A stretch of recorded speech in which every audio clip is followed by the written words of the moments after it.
Good day, and welcome to the Canadian Anti-Semitism Education Foundation's Web Talk series, Justice for Jews. Today, we are pleased to feature a very special guest, retired Brigadier General Amir Avivi, the founder and CEO of Habithonistim, Israel's Defense and Security Forum, whom I will introduce in a moment. I'm Andrea Spindle, Executive Director of the Canadian Anti-Semitism Education Foundation and your moderator. CAEF is a national, nonprofit charitable organization dedicated to bringing Canadians the truth about the rising tide of anti-Semitism, which is a three-headed monster: the radical left, alt-right, and Islamism. We are not sugarcoating what is going on, but confronting it. We want Jews and non-Jews to understand the dangers inherent in anti-Semitism, whether it is by mindless repetition of age-old lies, or the new propaganda being generated daily by the enemies of free speech, freedom of religion, by Holocaust deniers and anti-Israel political activists and Jews against Zionism, or other malcontents who seem to have little better to do with their lives than oppress Jews. Jews are the indigenous people in the land of Israel. Jews have sovereign rights granted to them in 1920 at the San Remo Conference, in the Mandate for Palestine in 1922 by the League of Nations, and again confirmed by a UN resolution in 1947, and affirmed by the founding fathers and mothers of the state in declaring independence in 1948. Much opposition, lying, delegitimizing, demonization, and physical damage has taken place on all continents in a campaign to deny the Jewish people their rights, their land, their self-determination as a people. It is sad to sickening that today we see rising global anti-Semitism and Jewish communities are challenged to deploy resources to defend our rights and our Jewish state, the only Jewish state in the world. But defend it we will. As well as defending and proactively supporting Israel, CAEF has this week launched the grassroots civil rights movement, End Jew Hatred, in partnership with over a dozen organizations sponsored by the Lawfare Project in New York. We invite all listeners, all Jews and allies, regardless of denomination or persuasion, to join this movement. We will be organizing legal, ethical, pandemic-safe direct action to bring to the public's attention and that of police and security officials, media, and politicians that enough is enough. We must end Jew hatred now. To support CAEF and Jew hatred, please go to our website, www.caef.ca, and make a donation. It is now my extreme pleasure to introduce retired Brigadier General Amir Avivi. Just a year ago, General Avivi established Habithonistim, an NGO comprised of more than 1,700 high-ranking reserve and retired officers from all branches of the Israeli security establishment. Its purpose is to ensure the national security of the State of Israel and the continued existence of the state for generations to come, forever, right? General Avivi retired from the IDF in 2017 after more than 30 years in the military in several roles, including counterterrorism. Most recently, he served as the head of the Auditing and Consulting Department of the Israeli Defense Establishment, which includes the Israel Defense Force, the Ministry of Defense, and the Israeli military industries. In this position, he oversaw the work of more than 100 auditors and advisors, and was responsible for audit and consulting in the fields of readiness, budgeting, procurement, projects, bids, cyber, logistics, infrastructure, and operations. Previously, General Avivi held command positions in the Corps of Engineers, leading thousands of soldiers in a dynamic environment combating terrorism. He served as Brigadier Commander, Deputy Division Commander, and head of the Military School of Engineers. He also served as the Israeli General Chief of Staff's aide-de-camp, which put him at the heart of the policy-making process in the Israeli government and defense establishment. Presently, General Avivi is principal of the New State Solution Working Group and is a regular expert lecturer for the Miriam Institute. General Avivi has a BA in Political Science and American History, an MA in National Security and Political Science, and an MBA in Internal Audit, as well as being a graduate of the Israeli National Defense College. And to top it all off, our guest is fluent in English, Spanish, Italian, and Hebrew. General Avivi will provide us with an excellent presentation, after which I will take questions from our audience. So please use the Q&A feature in your Zoom screen. Welcome, General Avivi. Thank you very much, Andrea, for the introduction, and thank you for inviting me today. I'll start by telling you shortly a bit about myself. I was born in Jerusalem 51 years ago. My father's family has been living in Jerusalem for more than 15 generations. My mother's family fled Europe from Bulgaria after the Second World War and made Aliyah on the eves of Israel's independence. Although I was born in Israel and in Jerusalem, I spent most of my young life outside of Israel. My father is a very esteemed diplomat. He was Israel's ambassador in Turkey, in Chile and Colombia. So as a young child, I was educated mostly in American and British schools. I spent 5 years in Italy, 3 years in Ivory Coast, 5.5 years in South America, in Chile and Argentina. And in my last 3 years, I was in Rome in a British high school, where I even got to be house captain in my last year.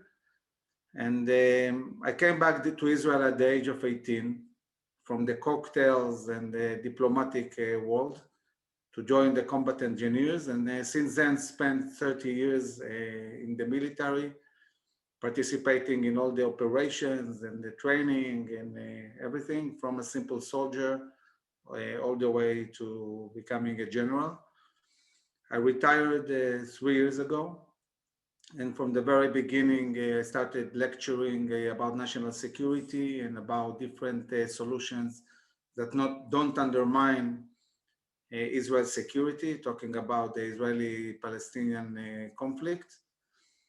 And I must say that I was very, very troubled by the fact that although we are a nation, 44,000 years old nation, that has been expelled twice from its land, although we spent 2,000 years outside of Israel with persecutions and Holocaust and pogroms, and Jews were not safe for so long. And although we just came back to Israel and established a state 70 years ago, people are starting to forget.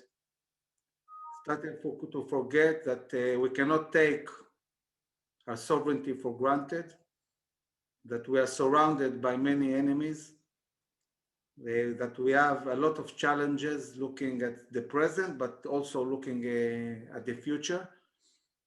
And in this reality, I was astonished again and again to see that people are willing to push forward these ideas that completely undermine Israel's security and might put it in an existential threat.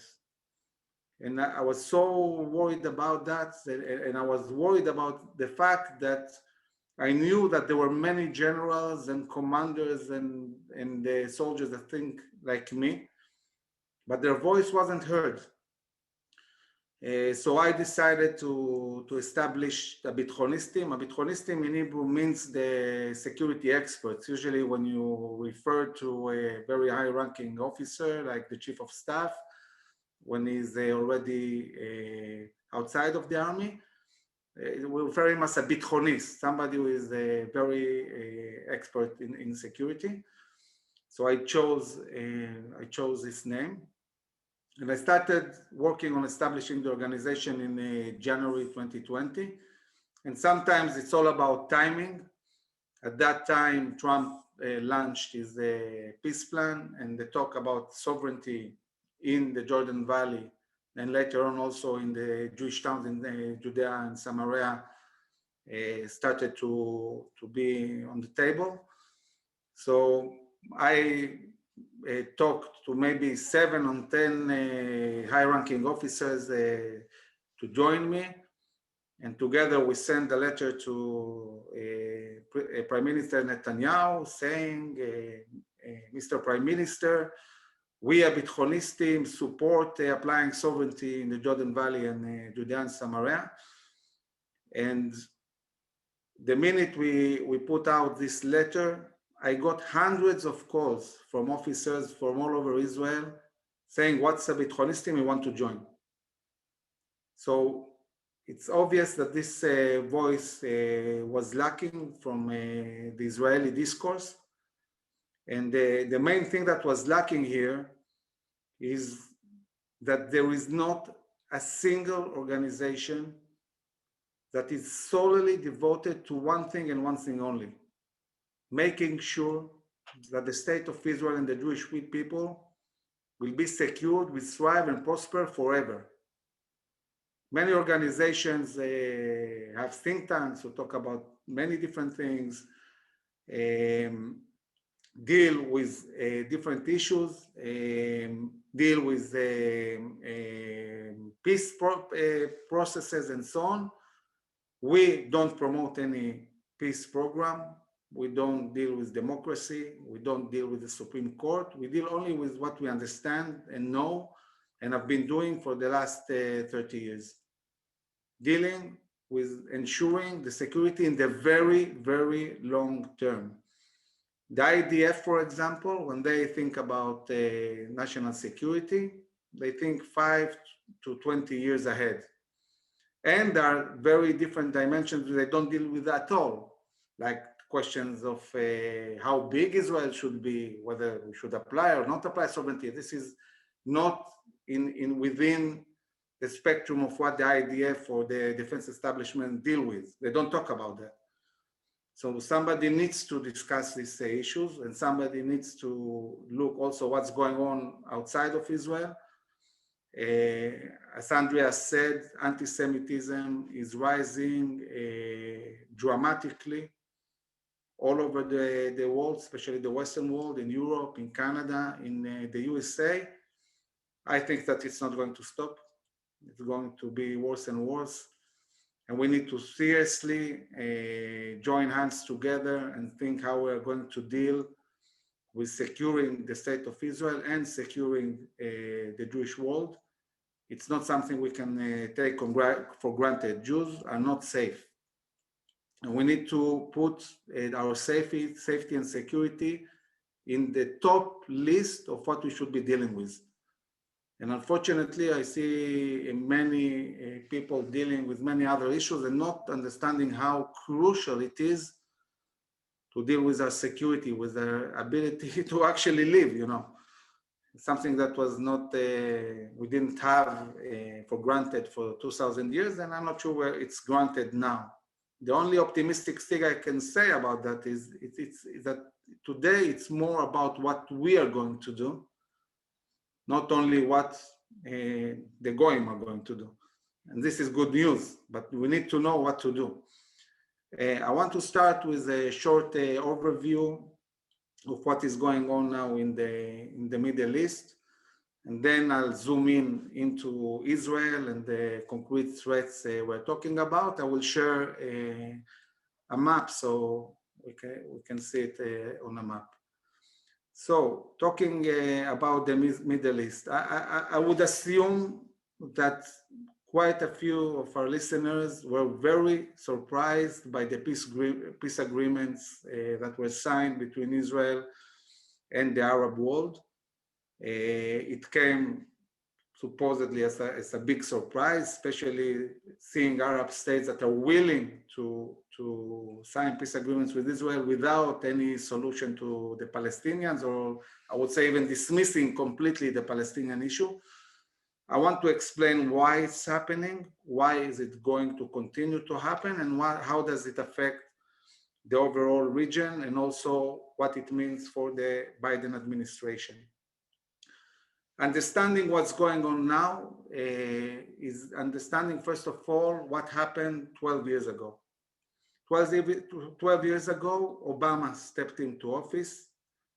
At that time, for the first time in the history of the United States became completely independent talking about oil. Until then, the United States depended a lot on the Middle East and was willing to go and fight for it, like the war we had in Iraq, in Kuwait. But things changed due to the fracking technology, and the United States started producing huge amount of oil, and such a big amount that they passed a law in Congress enabling for the first time in history for the United States to export oil. So suddenly, the Middle East, that was crucial strategically for the United States, became contesters. Now, the same countries that signed the strategic agreement in 1945 with the Franklin Delano Roosevelt, the Saudi king, the United States doesn't need anymore more these countries, talking about oil. So Obama looked at the Middle East and he, looked at Israel. Israel looks really small, and Saudi Arabia, it's all Bedouins. And then he looked at Iran. And Iran seems like a very serious country, big and on its way to nuclear capabilities and so on. And he said to himself, I think I should be having business with Iran. This created a shock in the Middle East. The United States turned their back on the Sunni Muslim Arab world and sided with Iran. And they understood that this is an historical moment, things are changing. At that time also, in the same countries, the Sunni Arab world, there was a beginning of the uprising and what's called the Arab Spring. And what happened in the Arab Springs, that many radical elements within these countries, like the Muslim Brotherhood in Egypt, started attacking those countries. And what was amazing about that the USA backed that. Obama was in favor of the Muslim Brotherhood. Why? Because the leaders of Egypt were military leaders. But this is the Muslim Brotherhood, these are radical terrorists.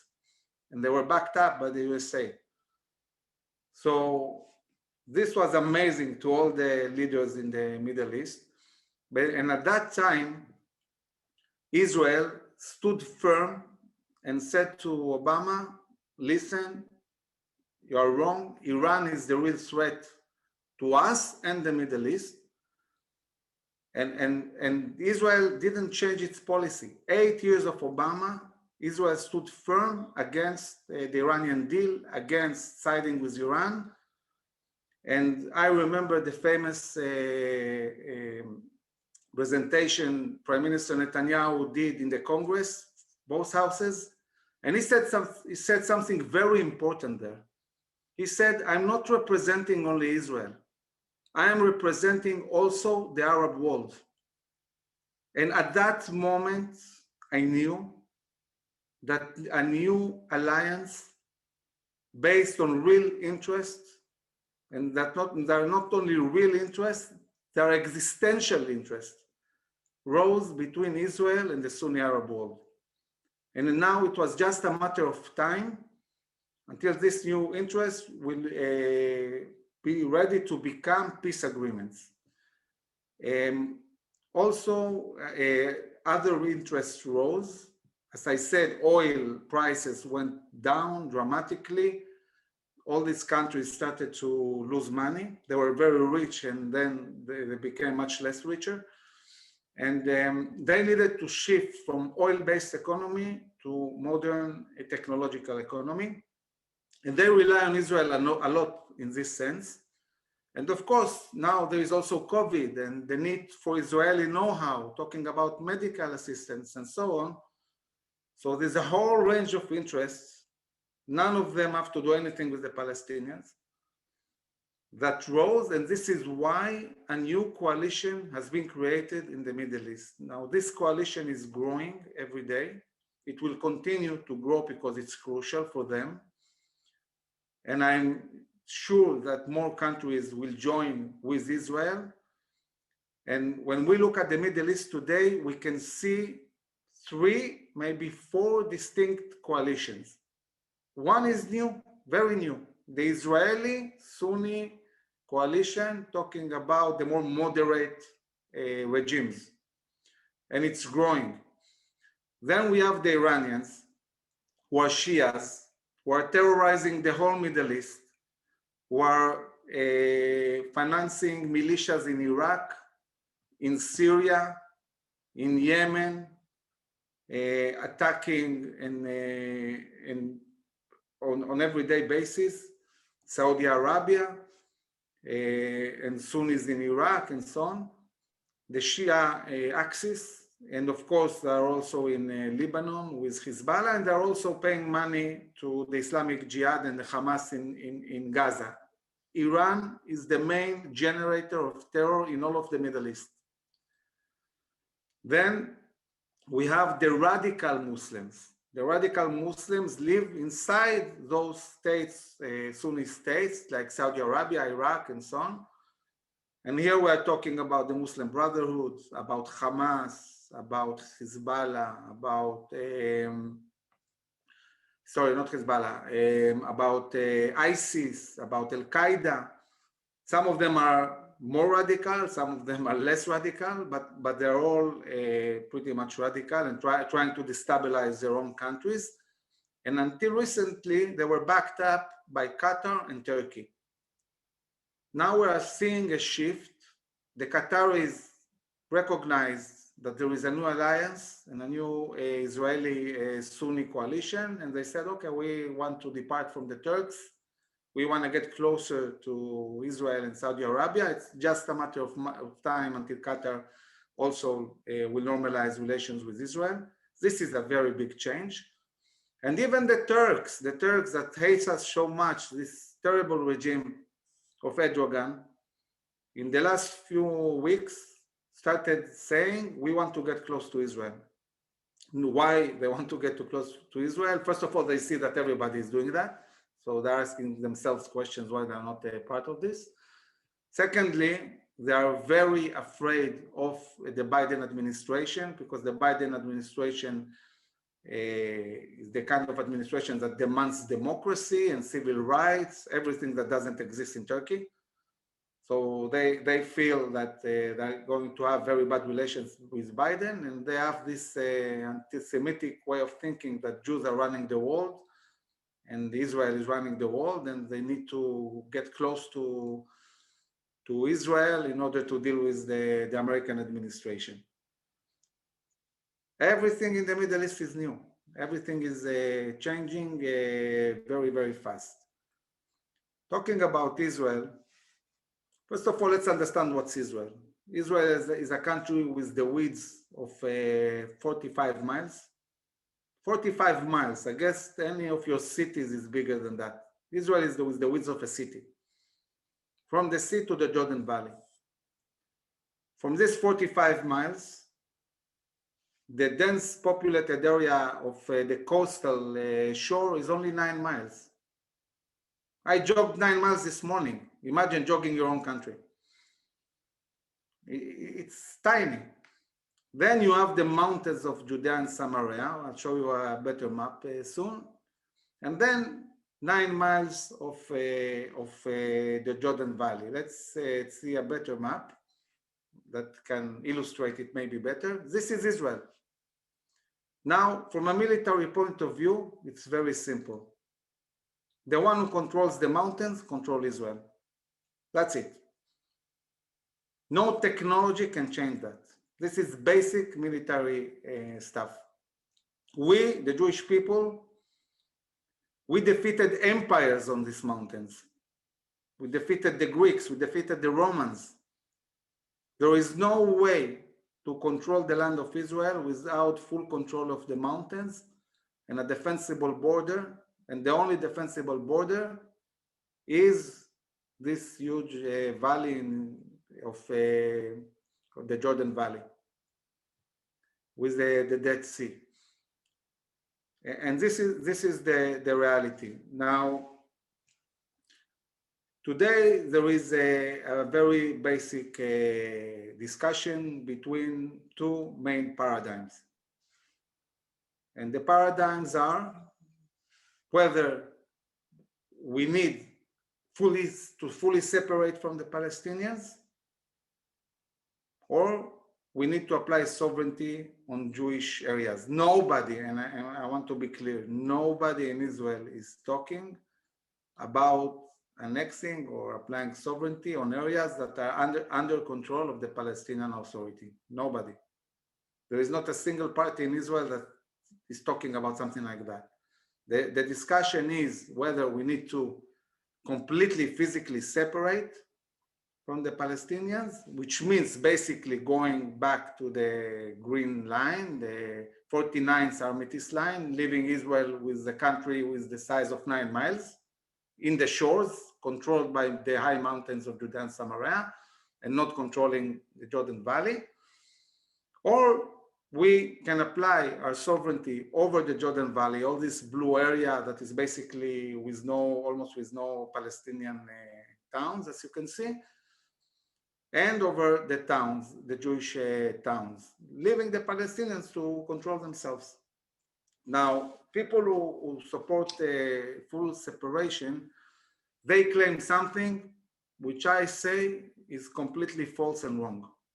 They are saying that if we apply sovereignty in the Jordan Valley and in these Jewish towns, this means we are going to automatically annex 2 million Palestinians and give them Israeli citizenship. Now, even looking at Trump's plan, which actually suggested that we apply sovereignty in the Jordan Valley and in these Jewish towns, nobody in the United States claimed that this means that we're annexing 2 million Palestinians. It's simply not true.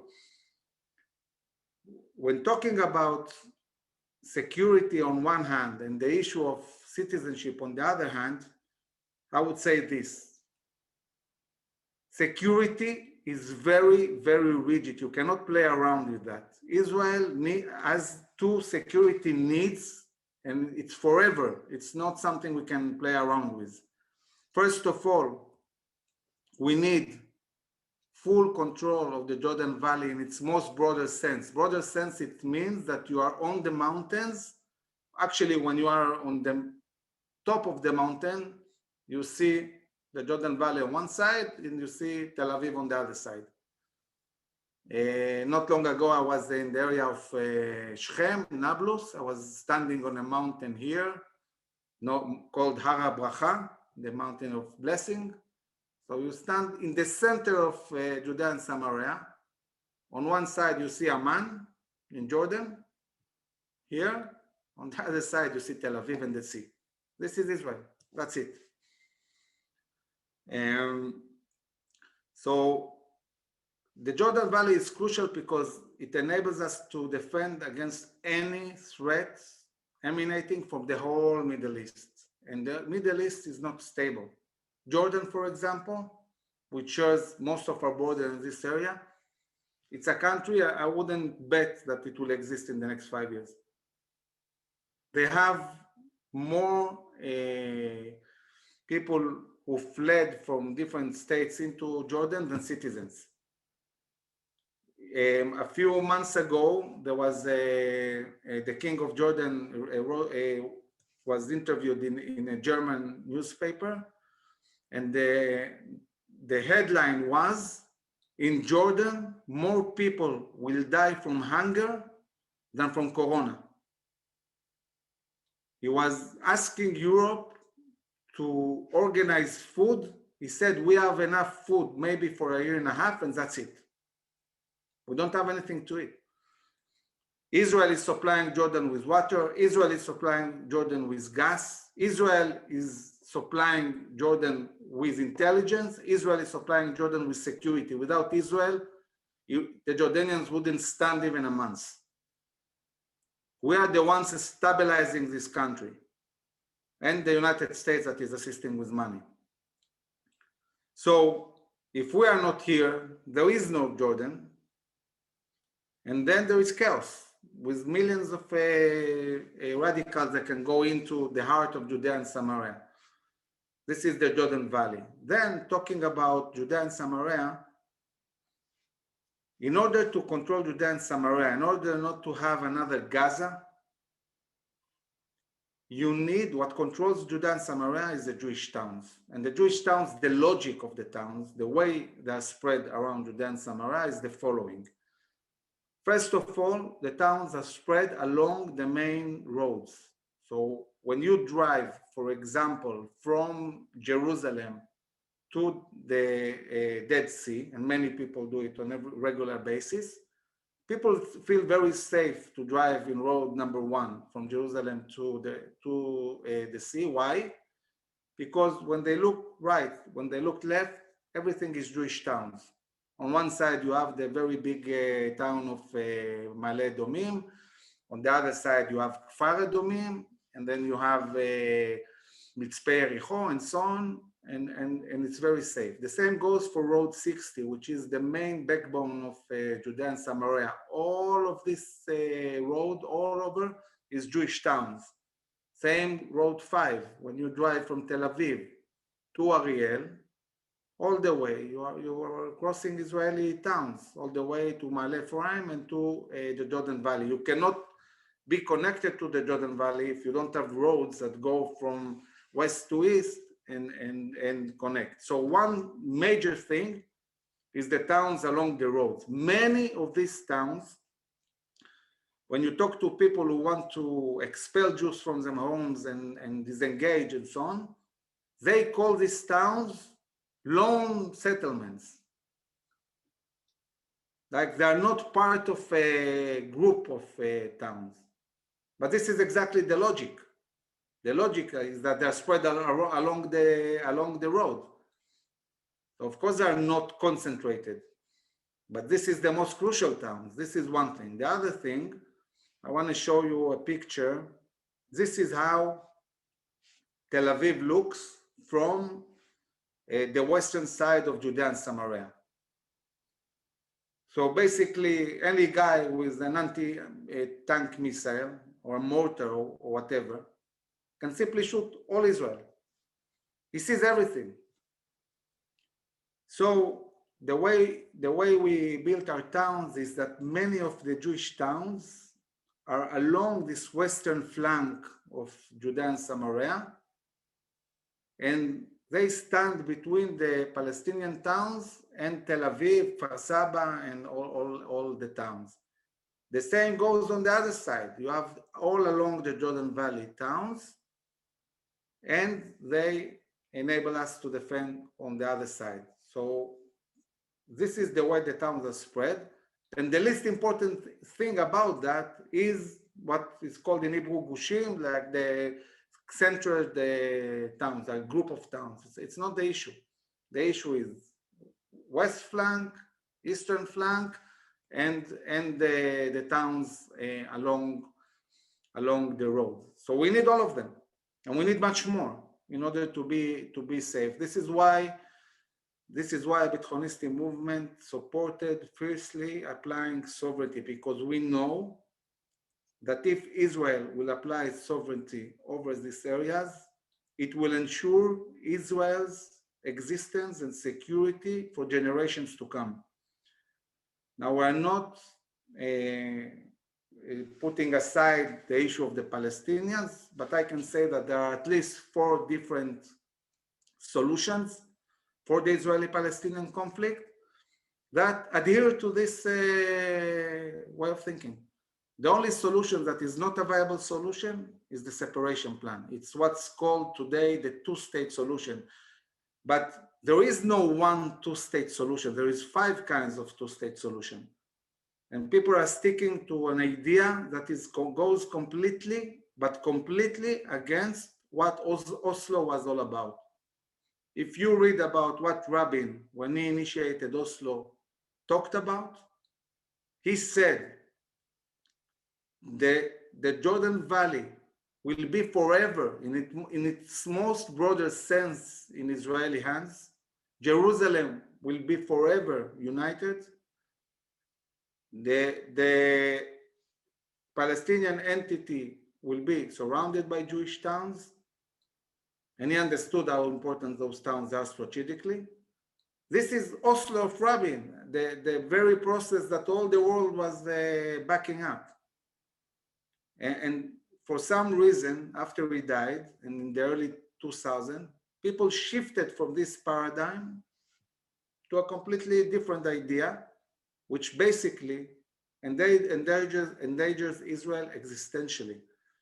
Now, Trump's plan, for example, is exactly Oslo.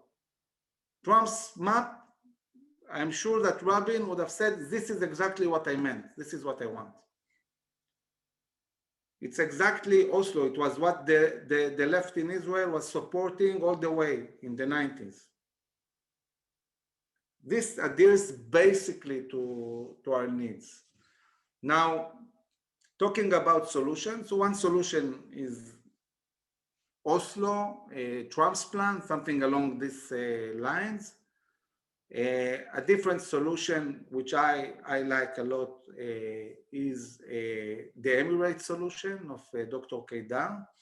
The idea of the Emirates is, since the Palestinian towns in Judea and Samaria each one of them are completely different and are controlled by specific, I would say, tribes, families.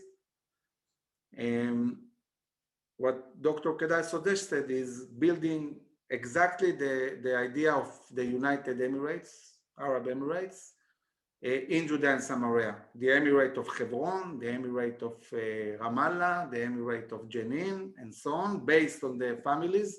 By the way, we know personally many of the leading families who are very supportive of this idea. They hate the Palestinian Authority.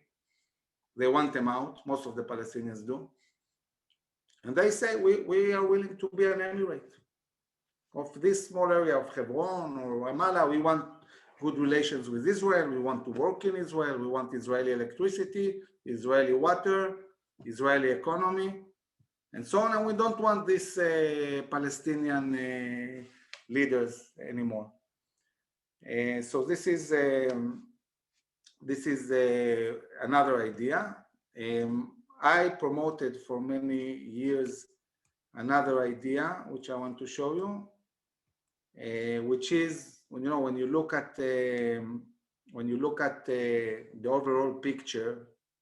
First of all, look how dense. I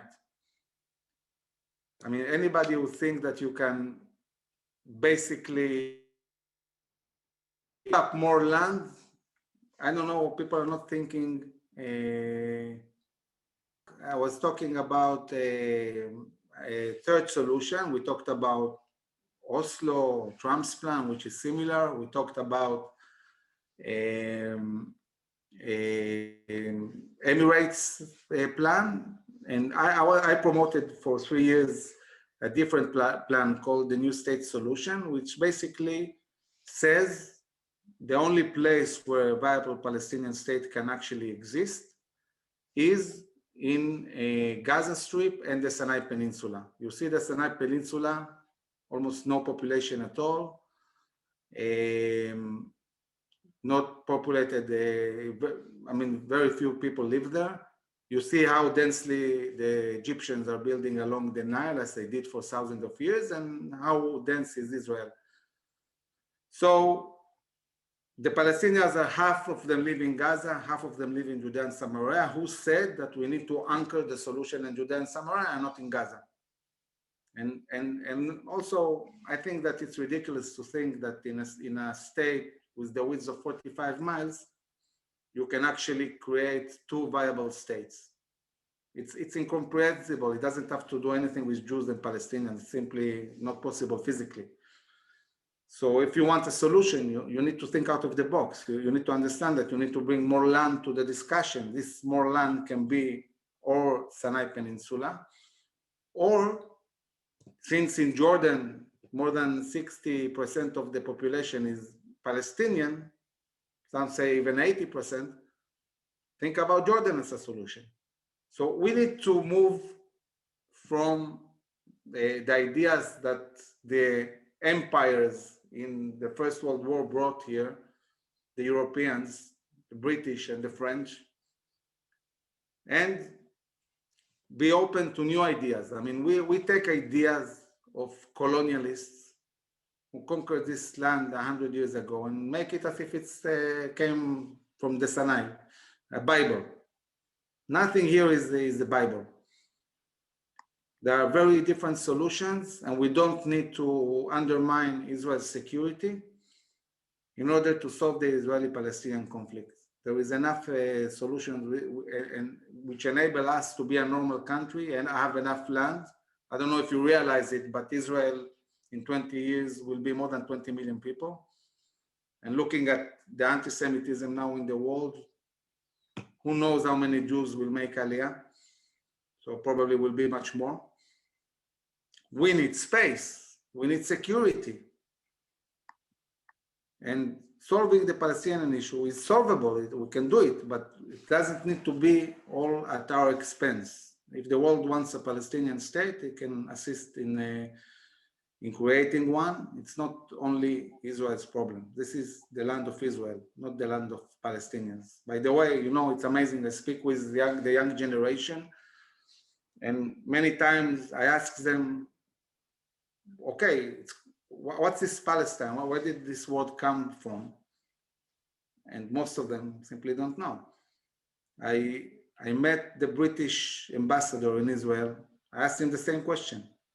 You say Palestine, Palestine, where does this word derive from?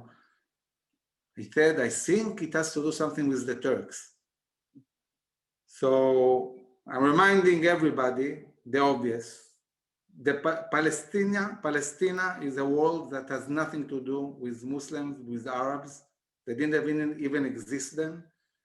This is the Romans, after they expelled the Jews in 135. They wanted to erase the name of Israel and Judea from history, and they decided to name this land Palestina. And they also changed Jerusalem to Ilia Capitolina. Because of the Crusaders, the name Jerusalem came back, but Palestina stuck for 2,000 years. Why? For a very simple religious reason. Because you cannot explain Christianity and you cannot explain Islam without the Jews being humiliated and out of their land. Because the whole idea is that that everybody recognizes that God made a pact with the Jews, but the whole idea of Christianity and Islam is that God left us, joined with the Christians, and later on joined with the Muslims. When the people of Israel are rising again in their state, according to our prophets, you cannot imagine how much this undermines, especially the Catholics and the Islamic world. This is a big deal for them. And this is why people are so determined to fight the state of Israel, because it's hard to understand what's this motivation to undermine us. But it's basically, it starts with religion. So we need to be strong, and I think that we need to make sure that we are able to do the one thing Jews need to be able to do: defend themselves by themselves. And when people talk about the separation plan, not only it's completely undefensible borders, but it's also giving up the one thing we're dependent on: our right to defend ourselves by ourselves, because the idea of separation is bringing the UN or Marines or any other foreign entity to Judea and Samaria or to the Jordan Valley to defend us. And this simply something it's not acceptable. It's not something we can do. Andrea, at this stage, I would be happy to answer questions. Okay, if you would put your screen, close your screen share. We have quite a few questions coming in, and I have some prepared, so let me start. Can you tell us which country or which threat in your mind is second to Iran? We know Iran is a major concern. What after that worries you?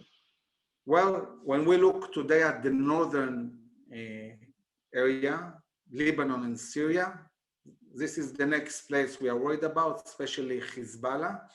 Hezbollah has today 150,000 rockets pointed towards Israel. Hezbollah is operating not only from Lebanon, it's also operating from Syria and near our border. So when we look, in the past, we look at Syria differently and at Lebanon differently. Today, it's one area we're looking at. And most of the attention the IDF is giving today is to the northern border, especially Syria. We are attacking on an everyday basis Iranian militias that are trying to get closer to the Israeli border. We are attacking convoys with technology that assists to make the rockets more precise that the Iranians are bringing into Lebanon to the Hezbollah. And we attack terrorists that go near our border. So we're very, very busy with the northern border. It's a very complex border. You have the Syrian regime, you have the Russians there, you have Hezbollah, you have Iran, you have militias, and Lebanon is a mess practically, this country, if it can be called still a country. It's not functioning at all. So we're very troubled with this area. Then we have Gaza with tens of thousands of rockets and the Hamas. And in Jordan, Samaria, it's less of a problem for one reason only. We are controlling it very tightly, that's it. I understand that there has been some talk about having some deals with Lebanon. Is that a possibility, given Hezbollah is controlling the country? Well, there are elements in Lebanon that want to side with Israel, but they need to be able to deal with Hezbollah. As long as Hezbollah controls the government, it will be very, very difficult for the Lebanese to get closer to Israel. Many elements there want peace with Israel. They understand that Israel can assist them economically, and they want to be part of this new coalition. First and foremost, they will have to deal with Hezbollah, and I hope they find the courage to fight them. It's been said that there are other potential Islamic partners for peace, for normalization. What countries do you foresee on the near horizon? Well, first and foremost, we're talking about Saudi Arabia. Saudi Arabia hasn't signed yet a peace agreement with us for two reasons.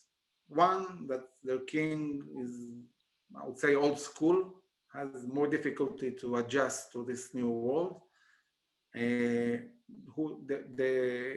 person who is actually controlling Saudi Arabia is MBS, Mohammed bin Salman.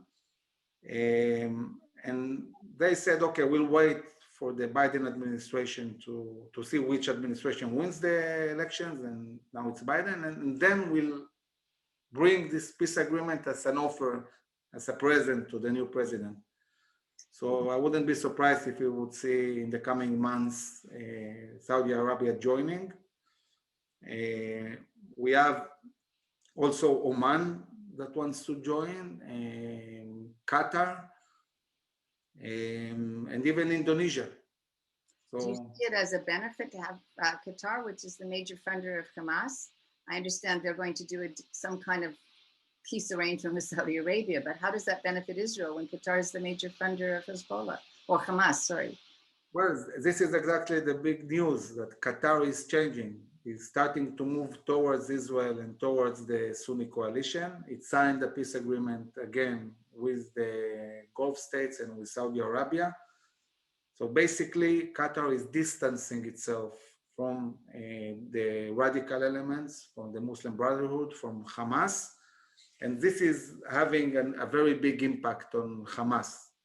Hamas is in a very bad shape. It's isolated. The economy in Gaza is terrible. Corona is hitting hard. And this presents an opportunity for Israel, and we have to see how we deal with it. So is the American funding of everything that's opposing Israel going to be positive if they don't keep strong against the radical elements, if they don't shut down Al Jazeera as part of the deal with Qatar, if they don't rid Gaza of Hamas, if they don't fund, if they, they're going to start funding UNRWA again, they're going to give the Palestinians various things they want. How is that going to help Israel? Is that not going to just be a negative over the whole region? Well, what's happening with the funding is basically that because the Palestinians are divided between themselves, and there is a quarrel and a fight between Mahmoud Abbas and the Hamas, Mahmoud Abbas stopped giving the Hamas the money that he gets from taxes. So basically the money that is given to the Hamas is tax money that they actually need for their population. Now we don't want Gaza to completely collapse, humanitarianly speaking. So Qatar said, okay, we are willing to fill this gap and assist with the money because the Palestinian Authority is not paying this money. This is what we're talking about. Qatar is helping Hamas. Hamas is a big problem. It's a big problem, and I don't have a simple solution for Hamas. We'll have to deal with it, and we'll see what happens in the future. One of the questions sent in, I think, is important in light of the fact that the Western world, that is North America, is just waking up to the fears of Chinese expansion and the intrusion of CCP in just about every aspect of life here. And Israel, I know, has major deals with China, including infrastructure development. Do you see China as a threat to Israel? I think that we have to be very, very careful when we deal with China. First of all, because it makes America really angry about that. I mean, China is basically an enemy to the United States. And if we are partners with the United States, we have to be very careful in the way we do business with the Chinese. The Chinese are trying to be more and more involved in the Middle East. They are now partnering with Iran. And at the moment the Chinese started partnering with Iran, Israel must distance itself from the Chinese and not do too much business. We want to have good relationships with many countries, but we need to be careful the way we deal with the Chinese. But you do have deals to build major ports with China, right? Yeah, I mean, this is done, you know, okay, they're building a port, but looking at the next steps, we have to be careful with this issue. It's been proposed or put out there by Abbas that he's going to hold elections. Can you comment on what you think is going to actually happen? I think everybody understands that it's a joke. It doesn't really mean to have serious elections. He wants to re-elect himself, just wants to show the Americans that he's conducting a democratic process, which he haven't done for decades, basically. But we have to understand that Abbas is old, he's 85 years old. Hard to say how long he will live. He has many enemies. He has many potential successors. And the main issue here is preparing ourselves for the day after Abbas. And we need to take in account that maybe the day after Abbas, there won't be a Palestinian Authority. Maybe they start anarchy, fight, divide themselves and so on. And we need solutions. So for example, when I mentioned the issue of Emirates, for example, this might be a solution to a situation where the Palestinian Authority collapses, and it might happen. Are some of the, given you have an election coming up in Israel, are some of the political parties getting behind any one of the four options you've outlined? Sorry? Are any of the current Israeli political parties in preparing for this coming election getting behind any of the four solutions you've outlined? Well, I think first of all, of course, Prime Minister Netanyahu is behind the solution. He worked with President Trump. He presented a solution. Trump's plan is Netanyahu's plan. It's the same plan. So Netanyahu presented a solution. I can say that we are working with some of the leading MKs in the Knesset today. Some support more the Emirates plan.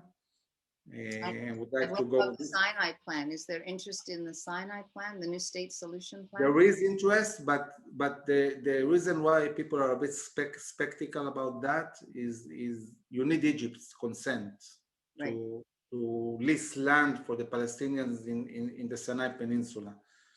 There is the motivation to do it because Egypt is in a very, very bad shape. There are 100 million people in Egypt.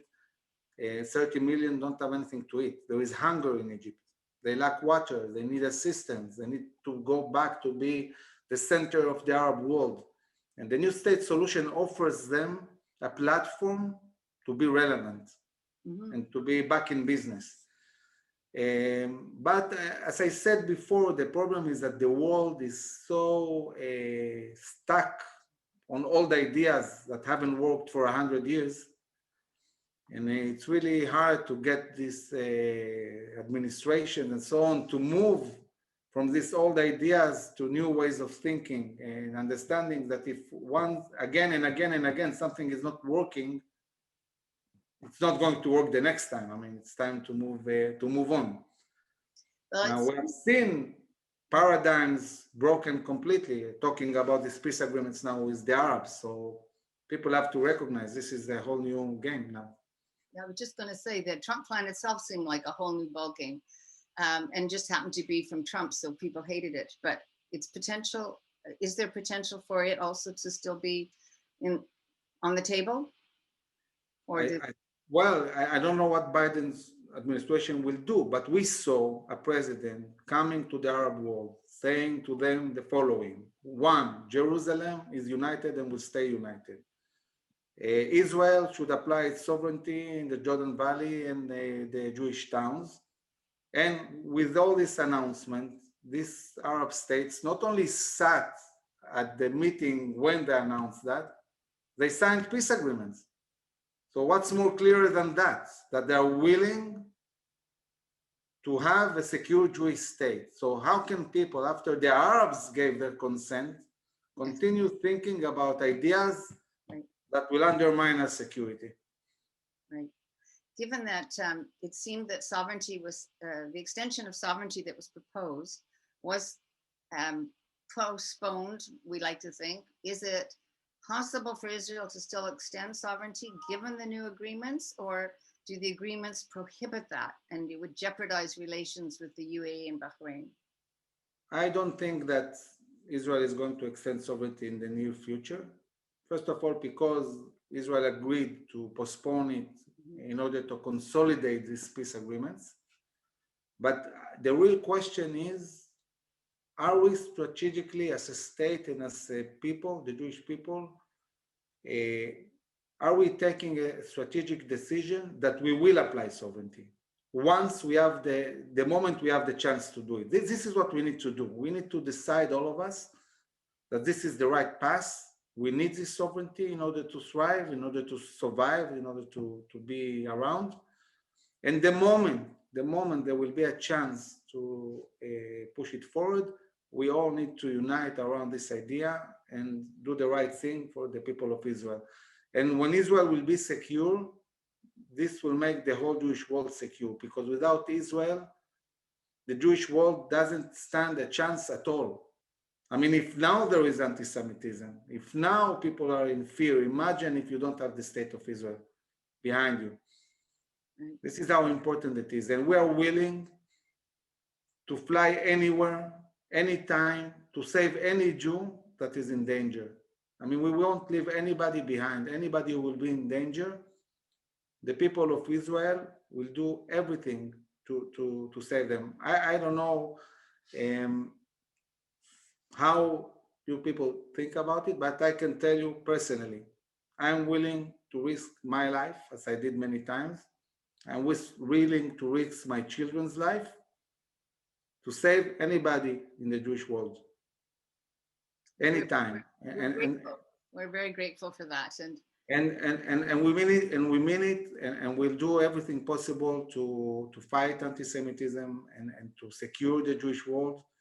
And at the end of the day, the state of Israel is the home of all Jews. And if in a certain place it's impossible to live, this is what was the state of Israel was created for.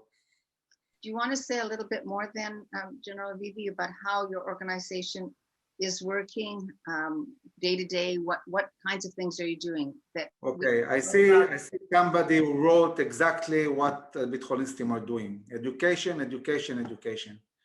We are dealing with educating the young generation, where we started focusing first and foremost in Israel. We are in all the pre-army programs, in the universities, in high schools.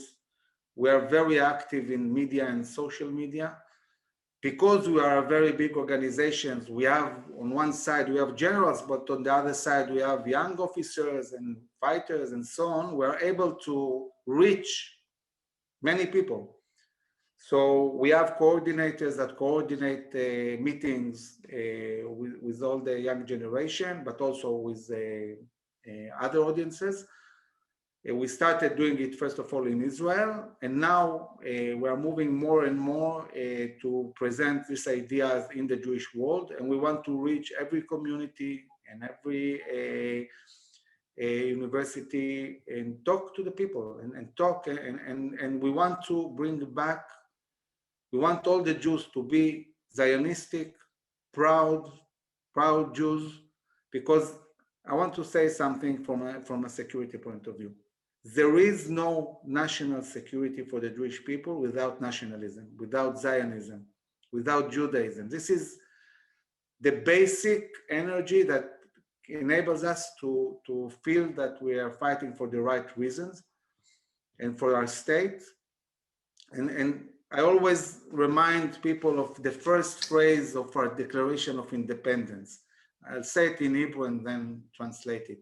Be'eretz Israel, in the land of Israel, קם העם היהודי, rose the people of Israel, בה עוצבה דמותו הרוחנית, הדתית והמדינית, where its image was created, talking about its religious, its stateship, but also its spiritual world. So basically, our ancestors knew that it starts first and foremost with spiritual things, religion, then statehood. Now there are people who are saying to us, listen, we don't need religion, we don't need spirituality, we just need a New York. We want a Manhattan in Tel Aviv shores. This is exactly the way to annihilate us. The reason why we stood for 2,000 years is our religion, is our heritage, is our history, is all our religious places. When I look at Shiloh, at Bet El, and I'm not a religious guy, okay? I don't have a kippah. But when I look at Shiloh or Bet El and all these places that this is Jewish history, I know that without them, we're not relevant. This is part of our national security. It's not just a settlement. It's not just a town somewhere in the Judea and Samaria. And we need to educate the young generation about these things. And they have to be proud of their country and understand these issues. And we see a very big gap in the understanding of the overall society, especially the young generation. Many of them adopted the Palestinian narrative, not the Zionistic one. And so this discourse is very important.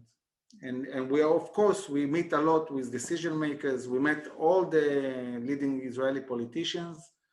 We're meeting also with the EU, with the states, and pushing forward ideas.